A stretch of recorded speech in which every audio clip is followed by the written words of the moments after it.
The Business of Cleaning, the podcast that brings cleaning industry expertise straight to your ears.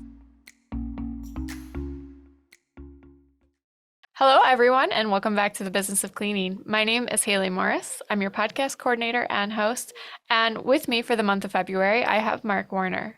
Mark Warner is joining us from the Bullen companies in, do you say it Folcroft?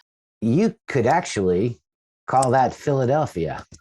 Yeah, because you're just on the outskirts of it, correct? Yeah, it's actually a borough that's just 1 mile away from the Philadelphia airport. So when I'm talking to people that are from Southeast Pennsylvania, they'll know Folcroft. When I'm talking to somebody that's outside Pennsylvania, they'd have no idea what Folcroft was. So I always refer to it as Philadelphia. Yeah, I was going to say I'm from Toledo, Ohio. Well, I'm from Sylvania, which is a suburb off of Toledo, a pretty big one, but it's probably about the same way. People from this area know Sylvania. You go too far south or outside the state, nope. Just tell them Toledo. All right. So you have done quite a lot. You've been in this industry for what, around 30 years. You've worked with ISSA, you've worked with many other associations, different cleaning standards committees. Actually, that's what you do now is you're on two different cleaning standard committee boards, right? Right. Well, the two standards that I'm involved with are definitely related to the cleaning industry. One of them is the PIN for the standard was filed by the IICRC. That's the Institute for Inspection, Cleaning, and Restoration Certification. And these are ANSI-based standards, meaning that they're documented as proper standards, just like an ISO standard might be to a manufacturer. So a lot of details you have to do. One of the standards is the S400, which is the cleaning standard. And it's a standard that's built to be adopted on a worldwide level. So there are members on that standards consensus body that are from countries all over the world. The other standard that I'm involved with is the S410. The S410 is an infection control standard, and that got started a couple of years ago. Generally, to build these standards takes several years. And it got started before the big COVID pandemic. And it got started as the idea that people that are involved with cleaning and disinfecting a commercial built environment need to know what those standards are.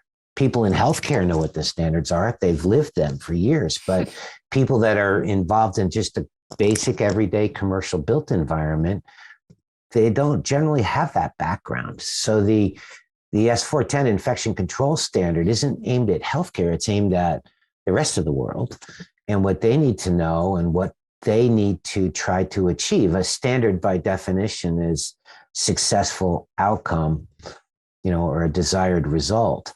So you really can't figure out how to do things unless you know where you're trying to go. What does the end game look like? And if you know what that is, it's kind of like taking a trip. You might want to take a trip out west, but if you don't really know where you're going, who knows where you might end up? You can end up in Seattle, you can end up in San Diego, or anywhere in between, right? So it's the same way when people try to work their business or their cleaning operation. They really need to know what's the end game look like, and that allows them to figure out how to enhance their business operation. What do I need to do in order to get to that point specifically? So I'm a big believer in the standards and being involved with them. Just so you know, Haley, they generally there's no compensation for being on a standards committee. It's time that you volunteer. And for me, some of the most valuable things I think I've done for the cleaning industry in general are things that I've done as I've volunteered time for. So that's what the standard's about. You mentioned the obligations. Probably the one that people think about the most is the ISSA. And the ISSA is the largest association on a worldwide level for the cleaning industry. And, holding a position there as manager of education, training, and certification, did a lot of things. It gave me a lot of exposure, but between you, me, and our listeners, It caused me to really take a critical look at myself and whether I knew enough. And it re-engaged me with studying my game. And being asked to teach or train something made me motivated to master it at a level I hadn't before. So that was a game changer for me in life. I was going to say, we had a conversation a few weeks ago, right? We talked about education a lot in that conversation. And thinking back to it, you and I both agreed that we never really, know enough. As soon as we learn more, we want to learn more, right? It's a continuous game of the more you learn, the more you know you don't know. The definition of a catch 22. Yep. The more you learn about any topic, the more you realize you don't know. So oftentimes when I'm engaged with, I do a lot of train the trainer kind of programs where you're teaching people how to become a trainer. And generally where people are most worried is their little have a little lack of self-confidence about whether or not they know enough to actually be a trainer. And what if I get questions about things I don't know and so on. And I just really need to study more and I know I'll get more confidence. And I usually have to say, well, it doesn't really. So the more you study, the more you realize you don't know. So you have to accept the fact that you're not going to know everything. And you're going to get asked questions you don't know the answer to. And that's okay. You're not expected to know everything. You're human. But you do study it, you engage in it, and that makes you gives you the authority to speak about it as a trainer. And it usually puts people at ease when they're put on the spot that way. hmm I think one of the best skills that I kind of started to come to terms with during college and that I've seen other people start to gain is that ability to get comfortable with being uncomfortable. So understanding, how to interact in a situation where you don't know, but you have to be like an authority figure, or you have to be the one, in this case, training someone. Uh, it's cool because the way somebody transforms once they start to get that and understand that, it enables them to go so much further. And the common denominator with all of those people after that point is that they're almost always continuously learning and gaining knowledge and seeking to understand. And they're okay that they don't understand everything because they know they can keep learning. And it is an interesting thing, and it made a big difference with those who were still in school or those in your careers when lockdown happened. So uh, I thought that was a very interesting part, though, of your particular background is your strong connection to education and training and learning. Well, what's really funny, and thank you. What's really funny is I knew that I had a good body of knowledge because I've been around the industry for a long time, Mhm. and that wasn't enough. What I didn't know that I didn't know is that to be a good teacher, to be a good instructor, to be a good trainer, you have to understand the dynamics of a lot of other things. You have to accept the fact that some people learn visually and some people learn by what they hear. And if that's the case, they generally have to deal with some degree of repetition. But the best way to do it is to get involved with some kinesthetics, like hands-on, because you can do some hands-on stuff and people learn much, much quicker and then supplement it with audio and visual. And that's not stuff that I had really had thought about until I got involved with being an instructor and trying to figure out just what is it that makes really a good instructor or trainer or teacher. And it kind of woven around knowing that different people are built in different ways in terms of the way they learn. And to be effective, you have to know that there's lots of different things you have to do in order to try to engage an entire audience. You'll never engage the entire audience. There'll be people that won't engage just because they're resistant. The other thing you learn is that anytime you do any kind of live training, you're going to have people that are totally engaged. And then you'll have others that are not engaged to different degrees. In fact, you can have the disruptors, which are the people that just want to shout out from the back of the room and disrupt your entire thing. And you have to know how to handle that too. So, those are things that I've learned. And boy, I really wish I had known those earlier in my career. It would have been fantastic. But, who would have thought that if you were going to be considered a subject matter expert in the area, get asked to talk about it, that you'd literally have to study how to be a teacher? But you do. And the most interesting thing there, Haley, the best thing that anybody can do is make sure that they're listening very keenly, because an audience, a listener, or somebody that you're engaging with one-on-one will actually give you clues as to what it is that interests them, what inspires them, what motivates them, or what they don't want to hear. I've done some training as I did recruiting, onboarding, and those first couple days introducing somebody to a company, I would be their primary point of contact. And actually just did a training at the beginning of this week on one of our CRM systems for a new hire. I've also tutored people in math and calculus long before I even took calculus, because I like math. I'm that person, right?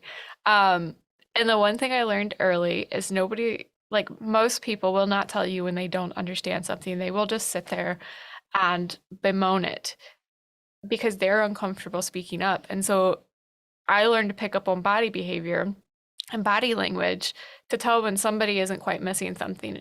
And I've tutored a couple people at once, but usually it's one-on-one. And being able to reiterate things in a different way sometimes, like that's a skill set on its own that I had to figure out quicker. Otherwise, I wasn't doing what I promised I would do wasn't getting them from not understanding to understanding. And I always, when I sat down and help somebody with homework, or when I sat down and help somebody with a project in the office or anywhere else, I don't want to just get it done. I want to teach them how to do it themselves in the process. So it's a very interesting thing, but I can see like somebody who's really, really good at cleaning and has really mastered it coming up and now being put in a point or a position to share that knowledge and pass it on as a trainer or as a leader, freaking out because they're like, I've never had to do this before. I don't know what I'm doing, So, Well, in the cleaning industry, like some of the stuff that I've done is all related to, tactical and strategic elements of the cleaning industry. And since it's a business, or it's a dynamic with a department in an organization, there is this factor called the ROI. And the ROI is, I'm going to give you some people to train. And I want to see a result from that. I want to see my business grow, or I want to see the building look cleaner, or I want to see some return on this. And that becomes a part of the challenge as well, is how do you cater what you want to talk about to what can move the needle for an employer that wants their employees to go through training, or a business that wants to ignite their sales and grow.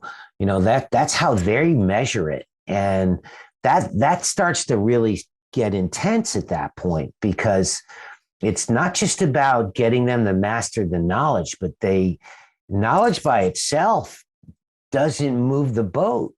You've got to know how to, execute on that knowledge. How do you put that into play so that it changes something? And that's kind of the part that's always fascinating about the kind of training and instruction that I do in the cleaning industry, because you eventually know whether you're any good or not, because you'll have people either coming back to you saying, we want to engage with you some more. We saw results from the last time and we want more of that. Or the other side of the coin is, thanks, have a nice day. We'll catch you in the next life, and essentially that means that you pretty much failed no matter what. And when you think about it, it's there's two elements that go on there. I mean, there's a degree of entertainment, you have to engage people. There's some humor you got to get involved with. There's some connection you have to make, but you also have to deliver information. They need to benefit from that knowledge. And so I've seen people who are incredible comedians in the front of the room, and they can have you roaring and laughing. But if the hour and a half you spent with them and now you have to sit down and take an exam on something, there's no way you would be ready for it. That's all you've been hearing is jokes for an hour and a half.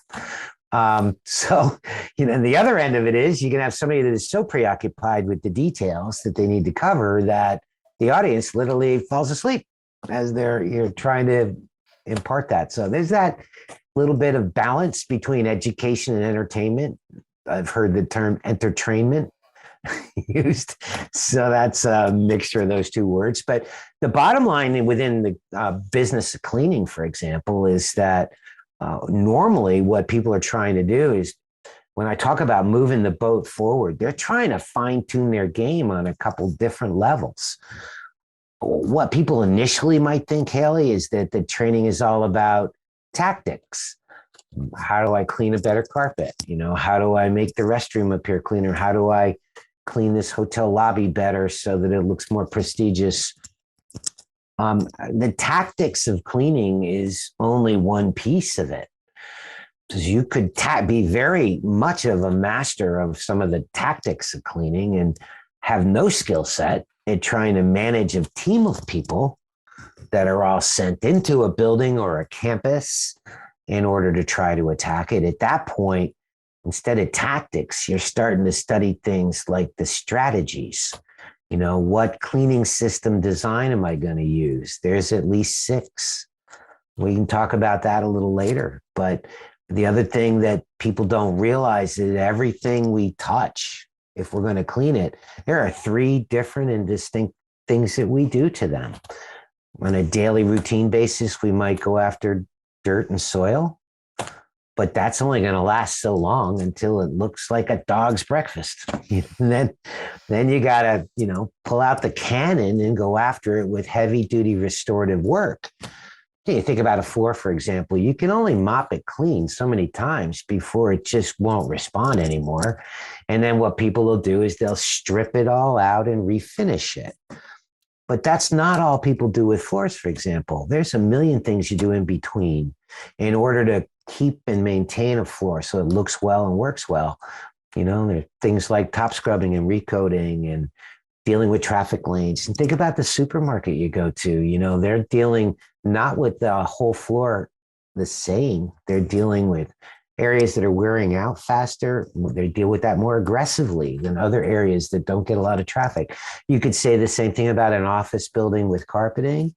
You could say the same thing about a restroom in an airport, restroom in a high-end office building, 2 different levels of traffic. You could deal with the same thing as it was related to other forms of above the floor cleaning, like disinfection. How many times do you have to disinfect that room, Mark? Well, none, if nobody goes in it. How many people are going in it? What is the traffic pattern? So all of those are things that come into play. And where people have the least amount of knowledge, Haley, is understanding that there are these interim care tasks that we do. And we do them to be more efficient at our game, to end up with an effectively clean environment, but do it in the most efficient way. Like, could you make your house look really nice if you extracted your carpets every day? Well, yeah, but wouldn't that be insane? Extracting your carpet every day, right? So your idea would be, let's keep it looking good with a minimal amount of effort and only extract it when it desperately needs it. And so these are called interim care things, and nobody really knows how to do that. But where all that comes together, and what I was getting at before I went on a little tangent there, was that if you realize you got all those three things that you have to do at different timings levels, what we call a task frequency assignment, you plug all that into a spreadsheet, and all of a sudden you're saying, oh my gosh, I got a lot to try to figure out here. How many people do I need to do all this daily stuff? And how often do I need to do these interim stuffs? And how does that impact the restorative level of cleaning that I got to do? And all of these things fit into a science called workloading, and that's all about, staffing levels, productivity rate assessments, even cleanliness audits and task inspections. And generally, where I'm most sought after as an instructor is at that level. It's not at the level of how do I do a floor, although I love talking about that stuff. It's more of that strategic stuff. So, because I've had people say to me, Haley, they're like, well, what do you do? And it's like, well, I work for the Bullen companies in Philadelphia, and they're a manufacturer, a craft blender of specialty cleaning products. But mostly what I do is teaching, training, educating people on the arts and sciences of cleaning. And they'll say, well, how hard can that be? Who the hell can't clean? My kids can clean, God's sakes. And I say, let me explain that, grasshopper. Start talking about all the science that goes into doing this stuff right. And it's not just about being effective. Anybody could be effective given enough time. But if you're not highly efficient in that, your cleaning business will go out of business, or your cleaning department will end up being too costly to maintain. So it all has to be done with this high degree of efficiency, which comes into, knowing what's best practices. What is the step-by-step sequence that the entire world looks at as being the most efficient way to be effective? Now, if you don't even know that, then you've got, it's a crapshoot whether you're going to be successful with your business. You really need to know what is the most efficient way in most situations. And if I'm going to do it a little differently over at this airport or over at this office building, it's because I have to, because the unique environment that exists there. But I know the best practice, and I know how to modify it so that environment, which might be a 24/7 operation, or the reverse of that, could be church or a synagogue that might have a low level of traffic, and all of them have a certain expectation. So that's the kind of stuff that comes into like driving a business. And what we got started talking about in the very beginning was my involvement with standards. And so what I find the most is when I get into a conversation about like, here's how you do stuff, here's how you manage stuff. The first question I'll say is like, hey, Haley, do you know what the cleaning standards are here? And I've had people go, what? There are standards? I've had people say, there are no standards in the world. And it's like, well, there's 27 standards in the world. I've studied them all. Some are very relevant here in the United States. Others are relevant in other countries in the world. Some of them very specific to how we manage and handle chemicals or blood and body fluid spills and cleanups. And others are more broad-based, defining what the word clean means, because the word clean may mean something entirely different to me, Haley, than it means to you. Yeah. You might look at something and, well, that looks clean to me, and because you're using your eyes. I might look at something and say, well, I'm not going to give you my determination on that until I swab it with an ATP meter or do a PCR test or a swab culture and determine whether it's free of microorganisms. And both of us were describing clean in what we believe, but it was a very different definition that we were both using. So standards help figure out how you're going to define it. And if we do define it, how are you going to measure it? Is it just Haley walking around going, yeah, this looks good? Mark coming in with all these like meters and stuff, checking for microscopic invisible microorganisms? Or is it somewhere in between? How are you going to measure whether or not I'm successful at delivering your desired outcome? And that's what standards tell you. And so anybody that's engaged with a cleaning business anywhere or running a cleaning department anywhere, if they don't have very defined standards, they cannot map out the plan to get there, and they're going to end up playing musical chairs. You know what musical chairs is, right? Mm-hmm. Musical chairs in the cleaning industry means you got the job for 9 months, then we spend 3 months looking for your replacement. We fire you at the 11th month and hire them. And every year, people rotate positions. Every year, building service contractors get fired and another company comes in. And it's all happens in a non-ending cycle, like a dog chasing its tail, because nobody spent the time to define the desired outcome, create it as a standard, and then build all the rest of it around that. Like, what is the task frequency assignments I need to give? How frequent do I need to do this in order to make it keep looking good? And if so, how many people is that going to take? Going to take 100 people? Well, I got 10. Well, how am I going to do that? So you have to start thinking about lots of things beyond that. That's the whole game of the business of cleaning. I kind of summarized in a cocktail party version.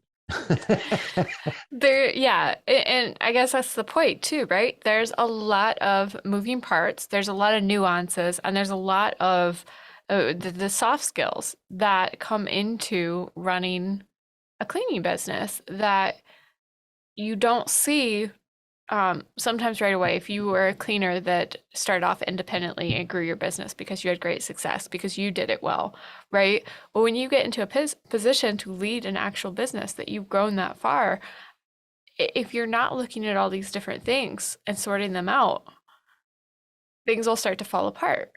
Yeah. And so, and it seems like a lot, but really, that's one of those skills. Knowing what things require your attention, what skills you need to address those, and then where you can bring somebody else in, what skills they need and what they'll be doing, because it's a team thing, right? You're not going to hopefully, if you're the president of this huge cleaning company that spans 3 states, you're hopefully not going out and driving 3 states away to clean a job because you have no team out there. You should be managing the things that a president manages, and you should have backup people or a backup plan if something falls through on the scheduling, because it happens, right? Um, yeah, it's interesting. There's a lot to go into it, but again, it's stuff that you can start to break down, and you can come in and start looking at, like, the standard for clean. Finding that first and foremost is probably a big thing. What is your goal? What are you trying to achieve? Because otherwise you can't measure anything. You can't figure out if you've done it or not. What I find is the information that CEOs, business owners, entrepreneurs, even high-level department heads in large university operations, what they're most interested in having a conversation about now is not how to clean a toilet or do a floor. They want to talk about something that's often referred to as a project management formula. And there's 4 elements of that. And the first element of that is obviously building out a standard. If you don't have a standard, there's plenty of standards that are already out there that are somewhat generically written. The ISSA has 3 standards: the CIMS standard, the institutional and commercial standard, and the K through 12 standard. So if you don't have a standard, choose that. I've done work with Johns Hopkins, and they are very big on building their own standards. And when I did the training for them, they adopted a lot of ISSA standards as an addendum to their existing standards because they liked some of the pieces that they didn't have in their own, which got into the simple level of define clean and define how you're going to measure it. So that's kind of important. And it's usually a conversation that takes place by a company executive when they're bidding on a job or when they're negotiating their budget at the budget meetings. They need to make sure that they're defining, what are we trying? Here's what we see is the standard, and here's what it's going to take. The second element of that formula is, what are the task frequency assignments I got to put on all this stuff? I mean, obviously, I can make it look like the Taj Mahal if I put 10 people follow around it, follow every person around, but that's not rational. So the question is, how do I create this wonderful perception of clean with the least amount of people, time, and effort? Because that's what happens. And so you have to be really strategic about how you're assigning task frequencies. And once you know what it's going to take from a task frequency assignment, now you need to figure out how many people do I need to do all. And now you can use information that's readily available, like the ISSA cleaning times. And there are a lot of other documents out there that make that available. Janitorial Manager has some cleaning times established as well that are based on the ISSA standards. I happen to know that. But the idea is that now that you know how long it should take for somebody that is trained and skilled at it, now you can start to figure out how many man hours it's going to take to do all these task assignments. That's the workloading and staffing part. And then there's the fourth element, Haley, and that's called resources. And all this would be a piece of cake if you were given unlimited resources, but nobody is given unlimited resources. So what happens is somebody says, well, that's all great, Mark, that you can do all that, but I'm only giving you 10 people to work with, or I'm only giving you X amount of dollars to work with. What are you going to do now? Now I got to work it in reverse. Well, if I have this much in terms of resources or budget, or, this is what I bid the job for, that's going to allow me to have this many people and still support the equipment and the profit that I need to make as a company, or to support the equipment and the overhead of my department. That means I only have this many people. So how do I use that many people to try to maximize my task frequencies? I'm going to either have to cut down on how frequent I'm doing it, and I surely can't cut down on how frequently I'm going to disinfect the bathroom, right? That's expectation. That's done at least every day. In some areas, we're focusing on touch points getting disinfected multiple times throughout the day. I can't neglect taking out the trash every day. I'll get complaints about it. Can I change off how often I'm vacuuming a conference room that's not being used? Well, absolutely.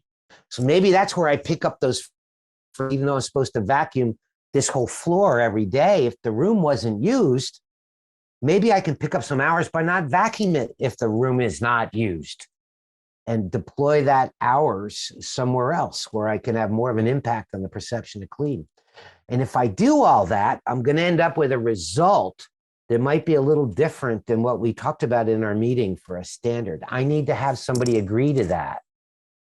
So if I'm working for you, Haley, and you say, Mark, that's all great that you can make this look like the Taj Mahal, but I only have this much money to put towards it, I need to know how to work it backwards to say, with all that, here's what I can end up doing with this many people.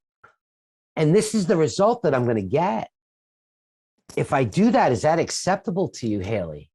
And you're going to say, yes. And I'm like, okay, we can do it then with this. Or you're going to say, well, no, I want it a little bit better than that. I want to be better than my competitors, for example.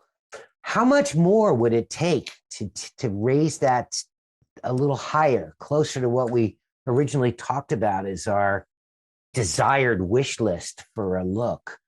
And now they know how I built that formula. And a really good business operation, CEO, executive level of a cleaning company, or a high-level executive in a cleaning department for a large university or a large government operation, they're going to be able to use all that to strengthen their position. And this is the best way I can tell anybody to avoid musical chairs. Because if this isn't agreed upon up front, if you don't get somebody to agree upon the fact that you're going to provide this result as a result of the resources you're giving, then I'm here to tell you that you have this job in a year. Right. If you're a contractor, you're going to get displaced because they're going to be unhappy because the desired result doesn't meet their unrealistic expectations because nobody explained how they're met. what these resources would provide. And I do a lot of this work. I've done it for the ISSA in China. I've done it for the ISSA for the country of Nigeria and the country of Ghana. And that's been done through both virtual training events, as well as some degree of one-on-one mentoring that, as you can imagine, in the last year and a half, that's pretty much virtual as well. Yep. But I'm telling you all this because that's where there is such a gap in the world. There's not a gap in the number of people that can mop a floor. There is a gap in the number of people that can build a cleaning operation, a business, or a department and do it very successfully and to meet the satisfaction level of everybody involved. And so when we start talking about these kinds of things, and you could imagine, I'm just a ball at a cocktail party. Hey, Mark, what's cleaning industry all about? All right, you got me going. So you either hang around or you go running away and say, don't talk to that guy. He's just, I see it as having all these very, very, like you mentioned, moving parts. And really what saying all I just said was just a way to try to describe how many hundreds of moving parts there are. And if I wanted to complicate that even more, you know what I would throw in on that, Haley? Let's go for it. How would I make the number of people I have more productive without adding more people? Increase your Now I've efficiency. got to start looking at things like auto scrubbers and ride-on equipment and carbon fiber extension poles and robotics and drones. And wow, if I'm going to use that kind of equipment, my whole training has to be changed. I can't just show them how to swab a toilet bowl. I got to teach them how to operate the software of a robot that's now going to do the daily routine cleaning so that I'm freeing up man hours to do the interim and restorative tasks. And now I've taken those 10 people and I'm doing the work of 25 people. But I've had to make an investment into high-tech technology to enhance that production. Did I just add a few more moving parts? Right? Yep. So that's kind of how deep you can go on this. And I've been asked over the last, several years, what is it that you have to train people about with the technology moving forward? Like everything we've talked about so far, there's listeners that are going to say, I got that. I kind of know all that. Throw something more at me. It gets down to, well, how do you enhance your training program without pulling people off the front line? How do you get them trained on robotics if all they've ever done was use a floor machine and a wet vac on a floor? And that gets into things like beyond visual, audio, and kinesthetics. It gets into, how do I take that to another level? Can I incorporate digital technology like we're doing here? Right. Can I incorporate digital technology as an online platform for providing some of what used to be done as a classroom-based instruction? Knowing what OSHA standards are, knowing what best practices are identified as being, knowing what safety guidelines exist out there related to chemistry or running equipment that's corded. I can with a digital online program. And now we go further than that. If you're trying to train somebody on robotics, do you have every robot that was ever made? Of course you don't. So you incorporate VR, which is called virtual reality headsets, where they're actually being trained on what they can see through a headset on how to operate robotics in the same way that a pilot will sit in a booth and learn how to fly a 747. That's virtual. And then there's another level, which is called augmented reality, which is where you literally have goggles that have an on-screen display and are able to target those areas that you need to address. What needs to be disinfected? What part of the label do I need to read? When was this floor done last? What's the temperature of this over there? And that's called AR, augmented reality. We see that a lot in the military. You see it on TV with science fiction movies, but it is actually the direction that somebody has to go to, use the word augment their training program in order to embrace state-of-the-art technology. And then on top of that, how do you do all that without screwing up your workloading process? Like, I can't take people I can't not clean that building today. So Mhm. I can't sit them down in a classroom for 8 hours a day for 3 days in a row. Like, the building will be dirty, I'll lose the job. So then it gets into how you implement all these things over a consistent level of time. And so I will help people get engaged with a platform for internal training where they dedicate maybe the first day of the week or the first day of the month, but they dedicate it to training, and rather than do 24 hours or 26 hours of training in one fell swoop, they're doing 1 hour on an ongoing basis, and it never, ever stops.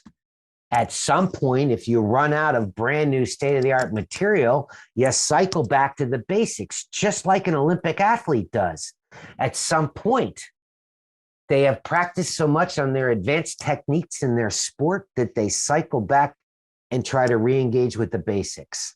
Have I lost track of the basics since I've been working on such advanced techniques in my sports? That's how we build a cleaning team. And I'll bet you totally did not expect to hear all this today. No, it's interesting. There's another level even to that because it, anytime you're introducing these types of things, we're talking about actually training them and getting them on, but you're dealing with people. And a good portion of the time when you introduce change, people are adverse to it because it's different than what they're already comfortable with. And so when you're trying to figure out how to keep up with advancing technology so that you can continue to stay ahead, and that you can continue to work more and more efficiently and to get your team trained up. And you get to that point, there's always the roadblock of some people just don't want to do it.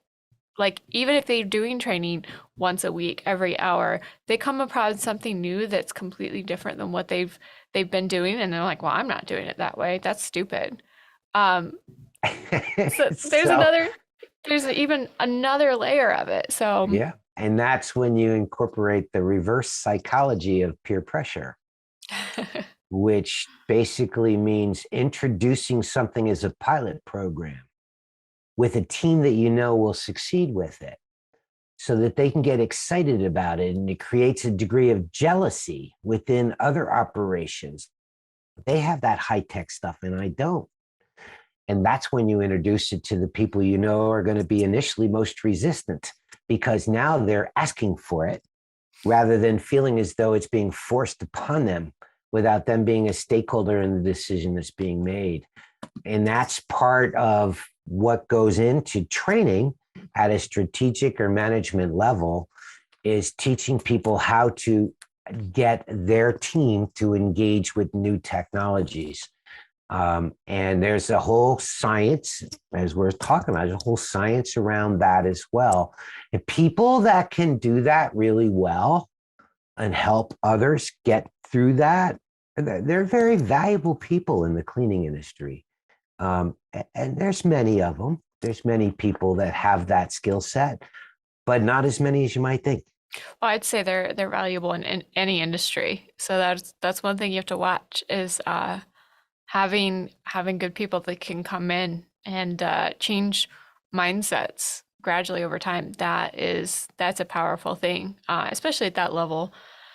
So we've covered a lot in So I this. I have like one other little point Yeah. that I thought would be great to throw out there, and it might engage some of the listeners to prompt them to say, "Hey, I like that. Maybe you should have him back again someday," which would make me feel really good. I would like But that. you know what I look at when I think about the business of cleaning is that there are three things that are particularly relevant. One is that people that are within the cleaning industry need to know that they can develop their career, that there's a career development pathway. And that pathway revolves around understanding things like the tactics of cleaning and best practice, but it also revolves around understanding the strategic elements that go into it, as we've been talking about. The other end of it, of course, is the entrepreneurs that want to get engaged with this business and have the money, and they don't want to actually do the cleaning of the floors, but they want to build a company. And what they need is a different level of stuff. But the third one, and really what I was working around to, is the entry to the cleaning industry. And I've spoken on Capitol Hill to a Senate subcommittee about the fact that the cleaning industry was a excellent opportunity for returning service veterans, our heroes, to enter and engage in an industry that would be a great career path development. And they poo-pooed me. They actually said, why, Mr. Warner, why would we want our returning heroes to ever want to engage in something as menial as the cleaning industry? Well, you could imagine saying something like that to a person like me. So I got mad, figuring they're never going to have me back anyway. And I went on a tirade. And I explained the fact that they are ignorant about what the cleaning industry is, that the cleaning industry isn't just made up of the frontline worker. The frontline worker is the person you see taking out the trash or doing the floor. But what you don't realize is there's team leaders over that, and there's supervisors over them, and there's a middle level of management that oversees all that. And in many cases, there's an executive team and even a CEO. And you can work your way right up to that CEO level by starting at the front line. Now, how many other industries can you think of that you could enter into it, and just because you had the desire to work hard and you were ambitious, you could start off by mopping a floor and build yourself up to becoming the CEO of a major company? So the cleaning industry is a fantastic opportunity because there's very low barriers, almost no barriers of entry. And if you get engaged with the cleaning industry, although you might start at a menial task level, it is an industry that advances people at a very rapid rate based on how much they can deliver in the terms of leadership over a team and how to build a company, for example. And for a returning service veteran who might in fact even be have some physical challenge, sight, or handicap, it's a fantastic industry because they can excel within this industry. No barrier of entry, and they can take this as far as they want to go. They could not only do the service side, but they could also go down the supply chain side, which means that they get involved with the manufacturing of chemicals and equipment.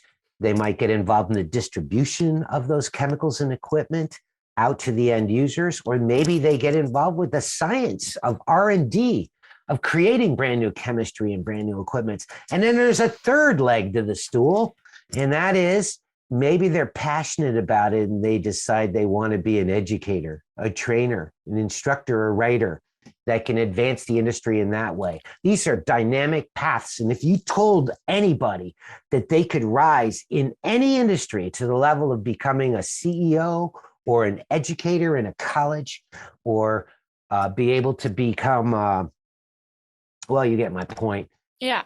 At any level, they wouldn't be asking you, what do I have to do? They wouldn't ask you if it was a pantyhose manufacturer or whether it was a cleaning industry. The idea that they could use a pathway to get into this upper level of business, they would do it wholeheartedly. And that the flaw of that Senate they were looking at it at too shallow a level. And you know what they said to me, Haley? What'd they say? They apologized. Good. They had, Mr. Warner, we had no idea that all that existed, and we could fully support that concept. Since then, programs have branched out to go after large homeless operation. There's Project We Hope in San Francisco, which is the largest homeless shelter operation, where individuals that are homeless through maybe no choice of their own have the opportunity to get someone to sponsor them, to go through a training and education program, to get certified, to be able to get a job that allows them to make a living. The blind and handicap associations throughout the United States, throughout the world for that matter, but primarily in the US, have embraced it as a way of taking somebody and teaching them skill sets that allow them to maintain their life, to build a life, to maintain their dignity. So all of this has created a movement in that direction, and I love being part of it. And I like to think back that, maybe that little meeting in Washington, D.C. way back when might have been one of the very early embers that caused this you know, flaming rise of the phoenix to happen. So anyway, I wanted to share that with you and your listeners. No, I appreciate that. It's incredible. It's one of these things. There are so many incredible things going on in this industry, and so that's actually not something I had heard about before. But it is one of the truest statements, because to truly walk into an entry level frontline position, a truly entry level position, not one where you have to get a 4-year degree and 3 years of experience before you walk into it, one where you can walk in from wherever you're at in life and be able to work your way up through hard work, dedication, and the opportunity to grow and learn. There there's not really too many options in the world outside of this industry. And then one thing from talking to many people across this industry for the show and at events like the ISSA show is a lot of these companies, they almost expect their leaders to have sat at that position and been the frontline worker at some point and to understand it. We talked to Terrell Wag not too long ago. Her family, it was her family's company, but she started at the very front lines and worked her way up versus, there, it bridges that gap a bit. And it shows that there is a power in understanding every leg of your business and having that opportunity to grow within it. So, Well, I really want to thank you for honoring me with the opportunity to do this podcast with you. I'm really grateful for it. thank you, Mark. I really thank you for coming on as well. It's been a great conversation. Our last conversation pre-recording was also one. And I thank you for sharing this with our listeners. I think this is going to be an episode they really enjoy. Well, if they like it, they'll let you know, and then you'll maybe invite me back someday. I could definitely see that. So Thank you, Haley. thank you, Mark. And thank you, everyone, for tuning in this month for the business of cleaning. We've had a great episode, and I'm sure there's some stuff that you want to look back over. You're always welcome to keep listening, re-listen, or go visit our blog post so you can read a full transcript, see more information about Mark, or watch our YouTube video from there. Until next time, thank you.